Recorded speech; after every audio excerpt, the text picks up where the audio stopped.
And now, it's time for another Dice Tower review with Tom Vasel. Hey folks, I'm Tom Vasel, and today we're taking a look at PaceMaker Extreme. Now, I got PaceMaker Extreme because I was very intrigued with any game that shocks you. I just like that sort of thing. I don't like getting shocked necessarily, but I like the thrill that it gives you that you might get shocked. So this one here goes up to 8 players. I was like, all right, let's give it a try. And also it mentions the word pacemaker, which I guess is not, I don't really know what that has to do with anything. Do pacemakers zap people?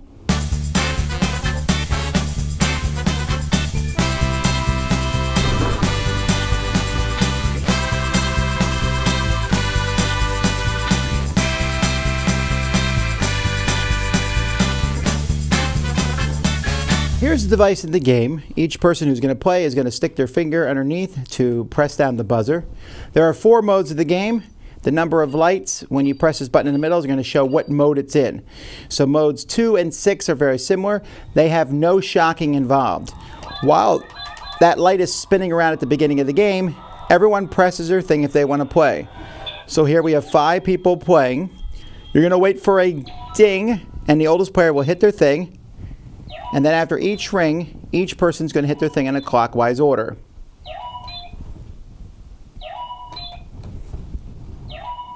Now, what you can do is double click, which then reverses it and makes it go around to the next person. That means it's going to be faster. I guess I didn't hear the beeping there, but this person was supposed to go next.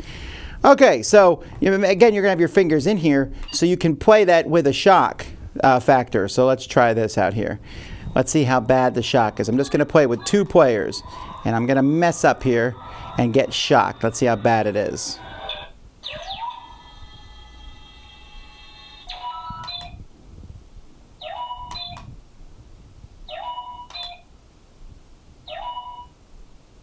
Oh, all right.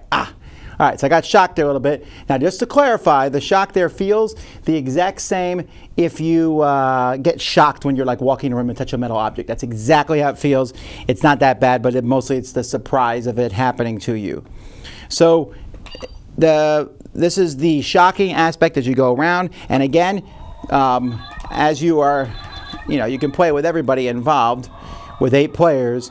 So basically, you're just taking turns. So 1 click makes it go to the next person, 2 clicks reverses it, 3 clicks skips,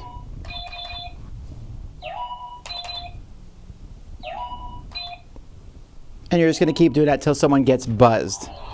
So that's the elimination method, and when it's elimination, someone does that, then you start over again. In the modes 3 and 4 with 4 lights or 8 lights, it's the same thing, but as players get eliminated, the game recognizes that fact and you keep going until there's only 1 person left. So 2 modes with shocking and 2 modes without. The game on the back of it has a container. You're going to need to put 3 AAA batteries in here, because why would you buy them in packs of 4 when you need to put 3 in this device? Anyhow, it has an on-off switch, so you'll be able to turn it on and off in the back, and you've pretty much seen how the rest of it works. It goes into this box here, which is one of those boxes that opens on the end, and it's really annoying, and it bounces around in there, so you probably won't keep this box, except then you're like, where am I going to put this, because it's going to collect dust. Yeah, it's that kind of thingamabobber. But hey, component quality is okay. The problem with PaceMaker is this: it just doesn't work that well. Now, I'm not talking about the actual lighting and the numbers and all that, although it's super confusing. People are like, okay, wait, what am I supposed to do now? Press your button. But if I press it again, you're off. So you have people pressing it on and off. And then when it starts, okay, so first of all, everyone has to press their buttons at that time. And then I press 1 and it goes to you, and you press 2 and reverse back to me, and I press 2 and reverse back to you, and everyone else is like, are we even playing the game? And it's just not that interesting. You're just 1, 2, 3. And then the shock is a minor shock. Now, I'm not trying to get people electrocuted or anything, but the fear of the shock here is very minor, which is like, I get it, although I don't know why we need 3 AAA batteries to produce such a minor shock. I mean, I'm producing that much right now.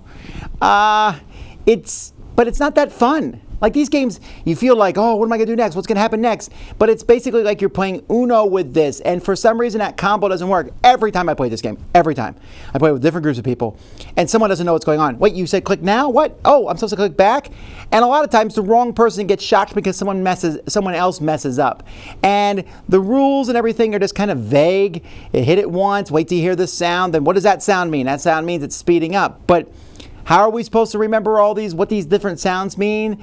I don't know. I wasn't very impressed with it. I wanted to like it more. It's not awful, but at the same time, it's offering something that looks a whole lot more exciting than it really is. You want to shock, just get some balloons and walk around the room and rub your feet and try to shock each other that way. I mean, right now, I get shocked by touching this chair.